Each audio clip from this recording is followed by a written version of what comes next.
installed himself in the library and had Morose bring his meals there. On more than one occasion, he did not even reach his quarters in the evening, rather spending the time sleeping on the great library tables themselves. Ultimately, he was searching for visions. His own correspondence went unanswered as he plumbed the ancient tomes and grimoires on questions about time, light, and magic. His early reports had drawn quick responses from mages of the Violet Citadel. Guzba wanted a transcription of the epic poem from Agwin. Lady Delth declared that she recognized none of the titles he sent her.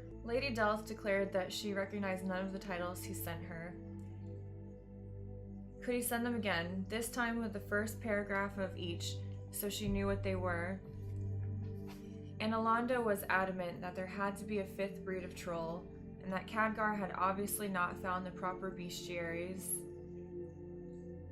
The young mage was delighted to leave their demands unanswered as he sought out a way of taming the visions.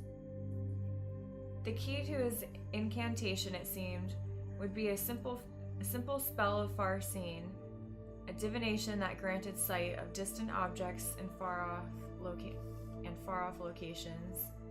A book of priestly magic had described it as an incantation of holy vision, yet it worked as well for Khadgar as it did for their clerics.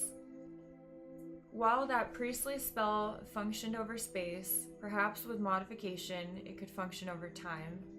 Khadgar reasoned that this would normally be impossible given the flow of time in a determinate clockwise universe. But it seemed that within the walls of Karazhan, at least, time was an hourglass, and identifying bits of disjointed time was more likely.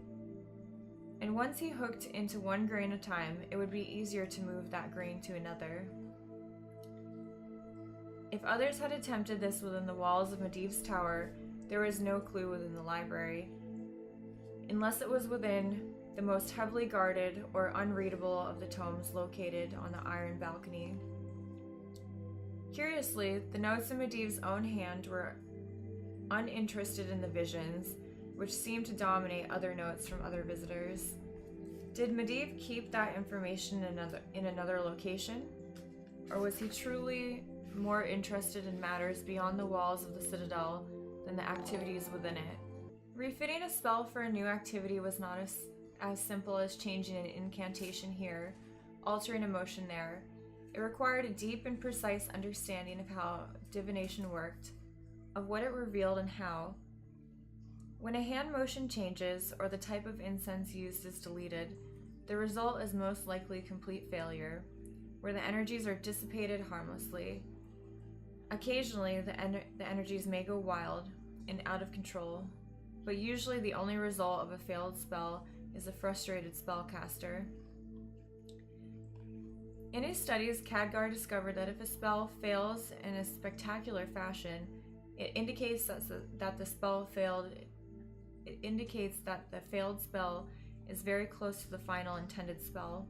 The magics are trying to close the gap, to make things happen, though not always with the results intended by the caster. Of course, sometimes these failed magic users did not survive the experience. During the process, Khadgar was afraid that Medivh would return at any time.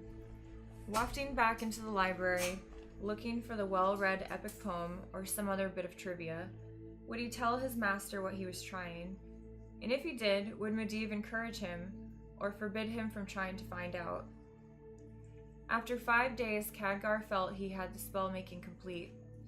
The framework remained that of the far-seeing, but is now empowered with a random factor to allow it to reach through and search out the discontinuities that seem to exist within the tower.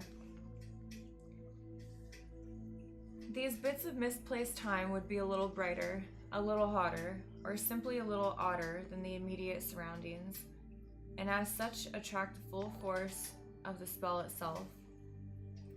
The spell, if it functioned, should in addition tune in the vision better. This would collect the sounds at the other end and remove the distortion, concentrating them in the same fashion as an elderly person cupping a hand to the ear to hear better. It would not work for sounds beyond the central location as well. but should clarify what individuals were saying in addition to what the caster was seeing.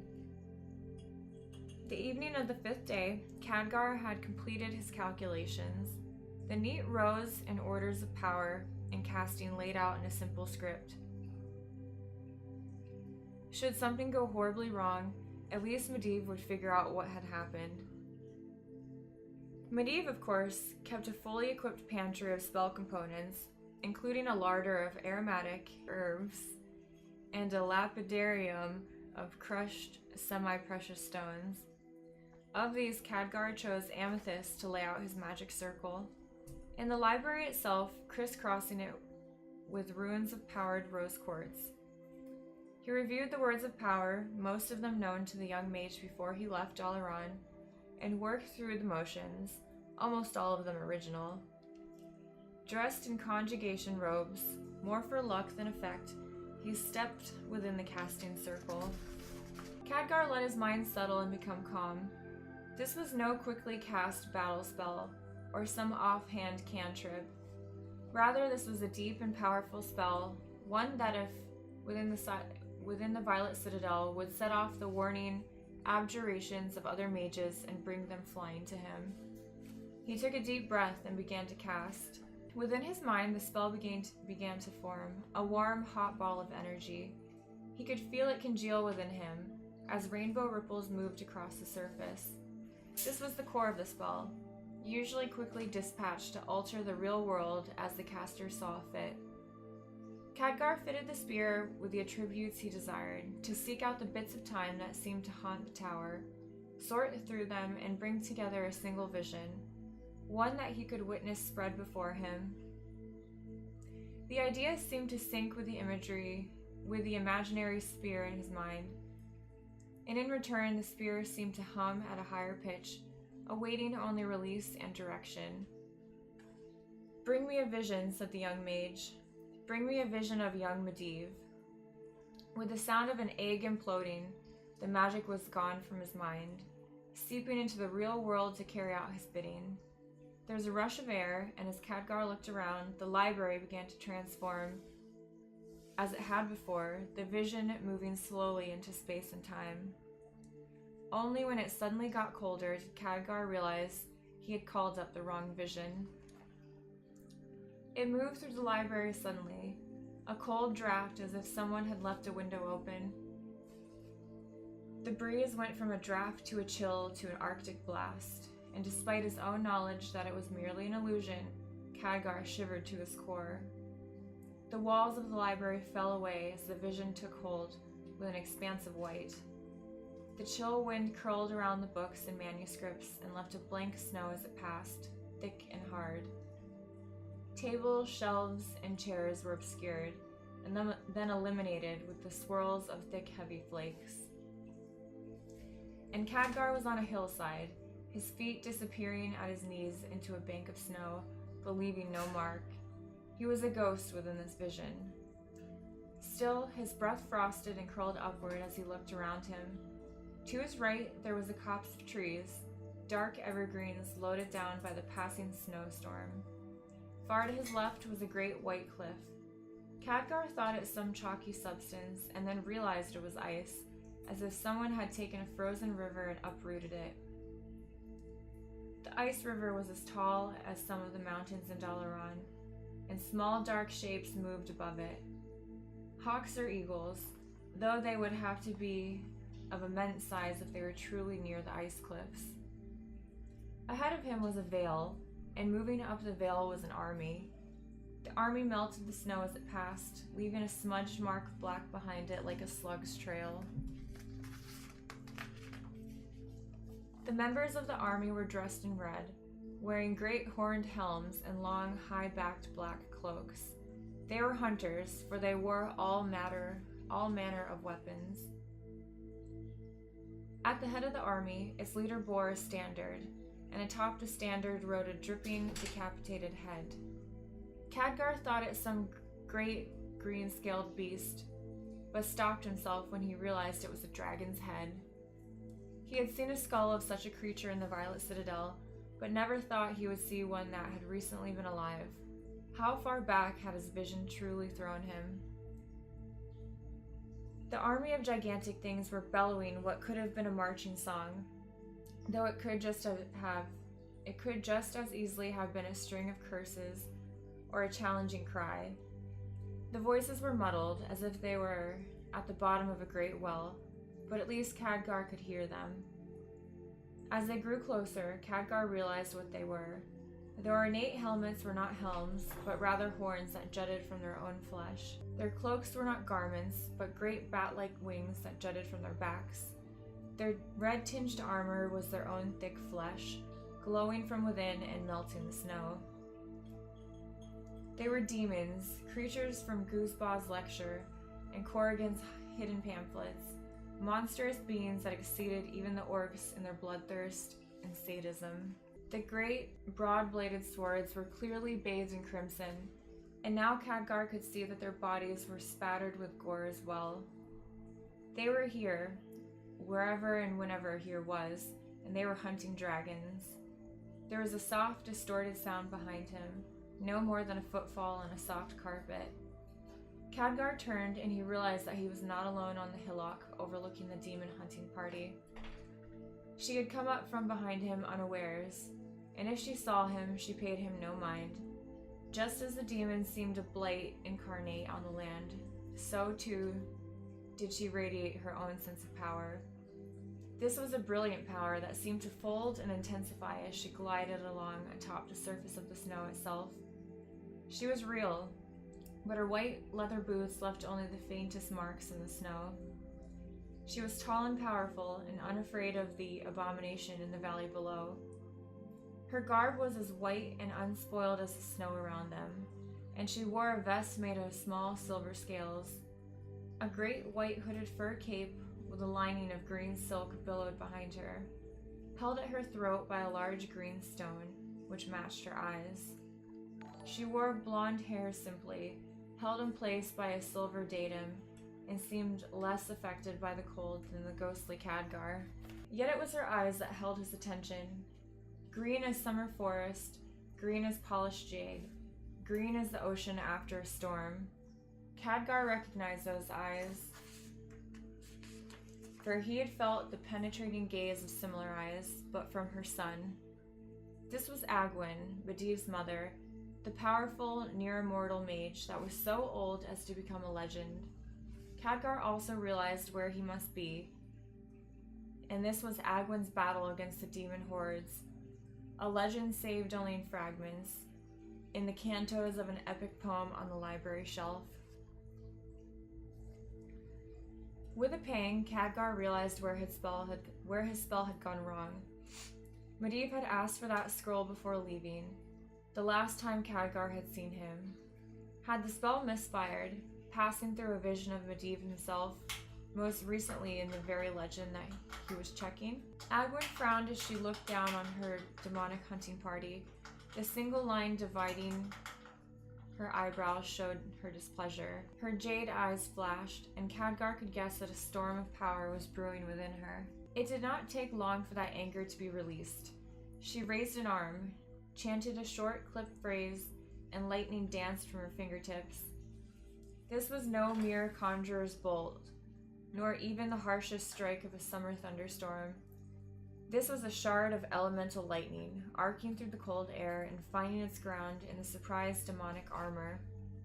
The air split down to its most basic elements as the bolt cleaved through it, and the air smelt sharp and bitter in its passing, the air thundering in to replace the space the bolt had briefly filled. Despite himself, despite knowing that he was a phantom, despite knowing that this was a vision, despite all this and the fact that the noise was muted by his ghostly state, Khadgar grimaced and recoiled at the flash and metal tolling of this mystic bolt. The bolt struck the standard bearer, the one bearing the severed head of the great green dragon. It immolated the demon where he stood, and those around it were blasted from their feet, falling like hot coals in the snow. Some did not rise again. But the majority of the hunting party were outside the spell's effect, whether by accident or design. The demons, each one larger than 10 men, recoiled in shock, but that lasted only a moment. The largest of them bellowed something in a language that sounded like broken metal bells, and half the demons took wing, charging Agwyn and Khadgar's position. The other half pulled out heavy bows of black oak and iron arrows. As they fired the arrows, they ignited, and a rain of fire descended upon them. Agwyn did not flinch, but merely raised a hand in a sweeping motion. The entire sky between her and the fiery rain erupted in a wall of bluish flame, which swallowed the orange-red bolts as if they had simply fallen into a river. Yet the bolts were merely to provide cover for the attackers, who burst through the blue wall of fire as it dissipated and dropped on Agwyn from above. There had to be at least 20 of them, each a giant, darkening the skies with their huge wings. Khadgar looked at Agwyn and saw that she was smiling. It was a knowing, self-confident smile, one that the young mage had seen on Medivh's face when they had fought the orcs. She was more than confident. Khadgar looked down the valley to where the archers had been. They had abandoned their useless missiles, but now were gathered together, chanting in a low, buzzing tone. The air warped around them, and a hole appeared in reality, a dark malignancy against a pristine white. And from that hole dropped more demons, creatures of every description, with the heads of animals, with flaming eyes, with wings of bats and insects, and great scavenging birds. These demons joined the choir, and the rift opened farther, sucking more and more of the spawn of the twisting nether into the cold northern air. Agwyn paid the chanters and reinforcements no mind, but rather coolly concentrated on those dropping on her from above. She passed her hand palm up. Half of those that flew were turned to glass, and all of them were knocked from the sky. Those that had been turned to crystal shattered where they struck with discordant chords. Those that were still living landed with a heavy thump, and rose again, their ichor-spattered weapons drawn. There were 10 left. Agwyn placed her left fist against her upright right palm, and 4 of the survivors melted, their ruddy flesh melting off the bones as they slumped into the snowbanks. They screamed until their decaying throats filled with their own desiccated flesh. There were 6 left. Agwyn clutched at the air, and 3 more demons exploded as their interiors turned into insects and ripped them from the inside out. They didn't even have time to scream as their forms were replaced by swarms of gnats, bees, and wasps, which boiled out toward the forest. Then there were 3 left. Agwyn pulled her hands apart, and a demon had its arm and legs ripped from its torso by invisible hands. 2 left. Agwyn raised 2 fingers, and a demon turned to sand, its dying curse lost in the chill breeze. 1 left. It was the largest, the leader, the bellower of orders. At close range, Khadgar could see that its bare chest was a pattern of scars, and one eye socket was empty, the other burned with hate. It did not attack, neither did Agwyn. Instead, they stopped, frozen for a moment, while the valley beneath them filled with demons. Finally, the great behemoth of a demon snarled. His voice was clear but distant to Khadgar's ears. "You are a fool, guardian of Tirisfal," it said, wrapping its lips around the uncomfortable human language. Agwyn let out a laugh, as sharp and as thin as a glass dagger. "I am fool spawn. I came here to spoil your dragon hunt, and it seems I have succeeded." "You are an overconfident fool," slurred the demon. "While you have been fighting only a few, my brothers in sorcery have brought in others, a legion of others. Every incubus and petty demon, every nightmare and shadowhound, every dark lord and captain of the burning legion, all have come here while you have fought these few. "I know," said Agwyn calmly. "You know," bellowed the demon with a throaty laugh. "You know that you are alone in the wilderness, with every demon raised against you. You know." "I know," said Agwyn, and there was a smile in the voice. "I know you would bring as many of your allies as possible. A guardian would be too great a target for you to resist." "You know," shouted the demon again, "and you came anyway, alone, to this forsaken place." "I know," said Agwin, "but I never said I was alone." Agwin snapped her fingers and the sky suddenly darkened, as if a great flock of birds had been disturbed and blocked the sun. Except they were not birds, they were dragons, more dragons than Khadgar had imagined existing. They hovered in place on their great wings, waiting for the Guardian's signal. "Full spawn of the Burning Legion," said Agwin, "it is you that are full." The demonic leader let out a cry and raised its blood-spattered sword. Agwin was too quick for it and raised a hand, 3 fingers outstretched. The full spawn's scar-ridden chest evaporated, leaving only a cloud of bloody motes. His brawny arms fell away to each side, its abandoned legs folded and collapsed, and its head, registering nothing so much as a look of shocked surprise, fell into the melting snow and was lost. That was a signal for the dragons, for as one they turned on the collected horde of summoned demons. The great flying creatures swooped down from all sides, and flames sprung from their open maws.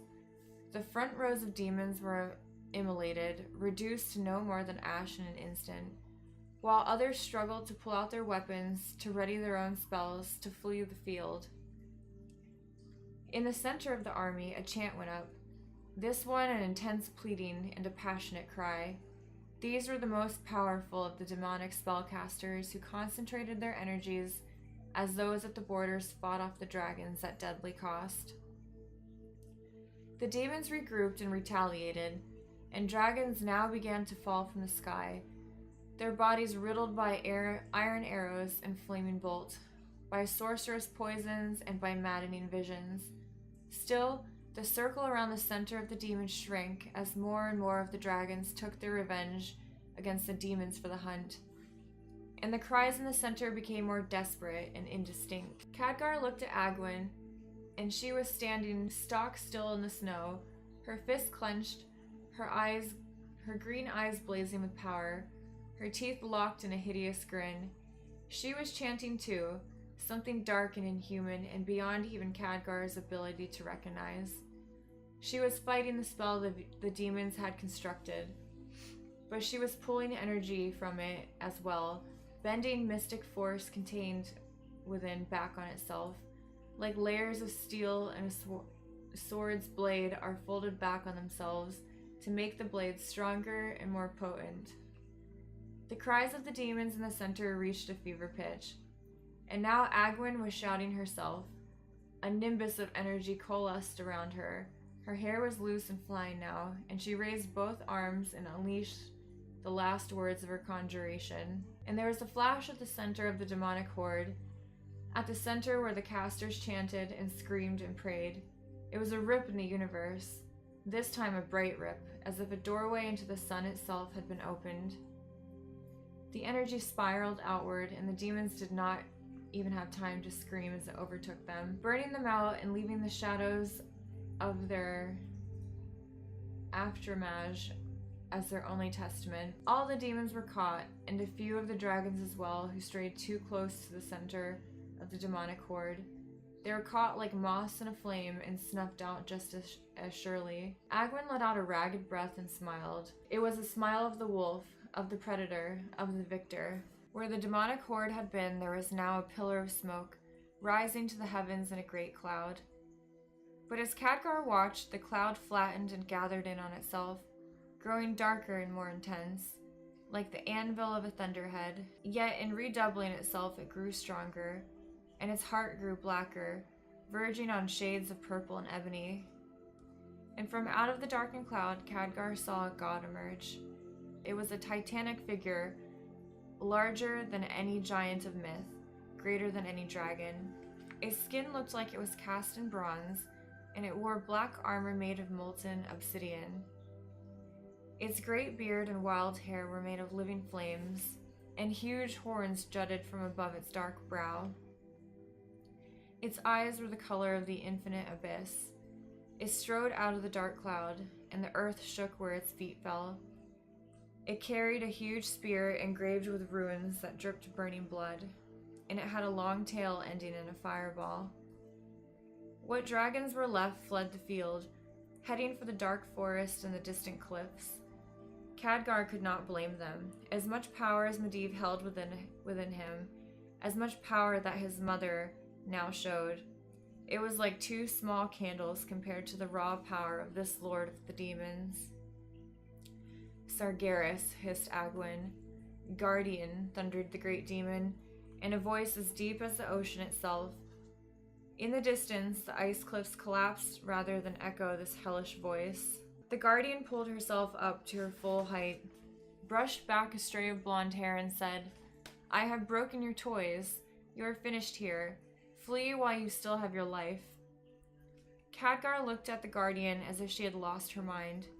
Even to his eyes, she was exhausted from the experience, almost as empty as Khadgar had been against the orcs. Surely this titanic demon could see through the ruse. The epic poem spoke of Agwin's victory. Was he about to witness her death instead? Sargeras did not laugh, but his voice rolled across the land, pressing down on Khadgar nonetheless. "The time of Tirisfal is about to end," said the demon. "This world will soon bow before the onslaught of the Legion." "Not as long as the Guardian is here," said Agwin. "Not as long as I live, or those who come after me." Her fingers curled slightly, and Khadgar could see that she was summoning power within herself, gathering her wits, her will, and her energy into one great assault. Despite himself, Khadgar took a step back, then another, then a third. If his elder self could see him in the vision, if young Medivh could see him, could not these two great powers, mage and monster, see him as well? Or was she too small to notice, perhaps? "Surrender now," said Sargeras. "I have use of your power." "No," said Agwin, her hands in tight balls. "Then die, Guardian, and let your world die with you," said the titanic demon, and raised his bleeding rune spear. Agwin raised both hands and unleashed a shout, half curse, half prayer. A flaming rainbow of colors unseen on this world erupted from her palms, snaking upward like a sentient strike of lightning. It struck like a dagger thrust in the center of Sargeras' chest. It seemed to Khadgar like a bow shot fired against a boat, as small and as ineffective. Yet Sargeras staggered under the blow, taking a half step backward and dropping his huge spear. It struck the ground like a meteorite hitting the earth, and the snow rippled beneath Khadgar's feet. He fell to one knee, but looked up at the demon lord. When Agwin's spell had struck, there was a darkness spreading. No, not a darkness, but rather a coolness. The heated bronze flesh of the Titan demon dying and being replaced with a cold, inert mass. It radiated from the center of his chest like a wildfire, leaving consumed flesh behind it. Sargeras regarded the growing devastation with surprise, then alarm, then fear. He raised a hand to touch it, and it spread to that limb as well, leaving an inert mass of rough black material behind. Now Sargeras started chanting himself, pulling together what energies he possessed to reverse the process, to staunch the flow, to put out the consuming fire. His words grew hotter and more passionate, and his unaffected skin flicked with renewed intensity. He was glowing like a sun, shouting curses as the dark coolness reached where his heart should have been. And then there was another flash, this one as intense as the one that consumed the demon horde, centered on Sargeras himself. Khadgar looked away, looked at Agwin, who watched as the fire and darkness consumed her foe. The brightness of the light dimmed the day itself, and long shadows stretched out behind the mage. And then it was over. Khadgar blinked as his eyes regained their sight. He turned back to the veil, and there was the titanic Sargeras, inert as a thing made of wrought iron. The power burned out of him. Beneath his weight, the heated Arctic ground started to give way, and slowly his dead form fell forward, remaining whole as it mashed into the ground. The air around him was still. Agwin laughed. Khadgar looked at her, and she looked drained, both by exhaustion and madness. She rubbed her hands and chuckled and started to walk down toward the toppled Titan. Khadgar noticed that she no longer rested delicately atop the drifts, but now had to slog her way down the hill. As she left him, the library began to return. The snow began to subliminate in thick clouds of steam, and the shadowy forms of the shelves, the upper gallery, and the chairs slowly made themselves visible. Khadgar turned slightly, back toward where the table should have been, and everything was back to normal. The library reasserted its reality with a firm suddenness. Khadgar let out a chill breath and rubbed his skin. Cool, but not cold. The spell had worked well enough, in generalities if not particulars. It had called the vision, but not the desired one. The question was what went wrong, and what was the best way to fix it. The young mage reached for his scribe's pouch, pulling from it a blank sheet of parchment and tools. He fitted a metal nub to the end of his stylus, melted some of the octopus ink in a bowl, and quickly began to note everything that happened. How he cast the initial spell, to Agwyn sinking deeper in the snow as she walked away.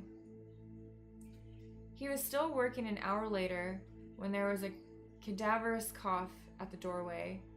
Khadgar was so wrapped up in thought that he did not notice until Morose coughed a second time. Khadgar looked up, mildly irritated. There was something important he was about to write, but it was eluding him. Something that was just at the corner of his mind's eye. "The Magus is back," said Morose. "Wants you up at the observatory level." Khadgar looked at Morose blankly for a moment, before the words gained purchase in his mind. "Medivh's back," he managed at last. "That's what I said," groaned Morose, each word giving grudgingly. "You're to fly to Stormwind with him." "Stormwind? Me? Why?" managed the younger mage. "You're the apprentice, that's why," scowled Morose. "Observatory, top level. I've summoned the griffins." Khadgar looked at his work, line upon line of neat handwriting, delved into every detail. There was something else that he was thinking about. Instead he said, yes, let me gather my things, finish this." "Take your time," said the Castellan. "It's only the Magus that wants you to fly with him to Stormwind Castle. Nothing important." And Morose faded back into the hallway. "Top level," came his disembodied voice, almost as an afterthought. Stormwind, thought Khadgar. King Lane's castle. What would be important enough for him to have to go there? Perhaps a report of the orcs? Khadgar looked at his writing. With the news that Medivh was back and that they would leave soon, his thoughts were disrupted, and now his mind was on the new task. He looked at the last words he wrote on the parchment. "Agwyn has two shadows," it said. Khadgar shook his head. Whatever course his mind was following was gone now. He carefully blotted the excess ink to make sure it did not smear, and set the pages aside. Then he gathered his tools and quickly headed for his quarters. He would have to change into traveling clothes if he was going to go Griffinback, and would need to pack his good conjuring cloak if he was going to meet royalty.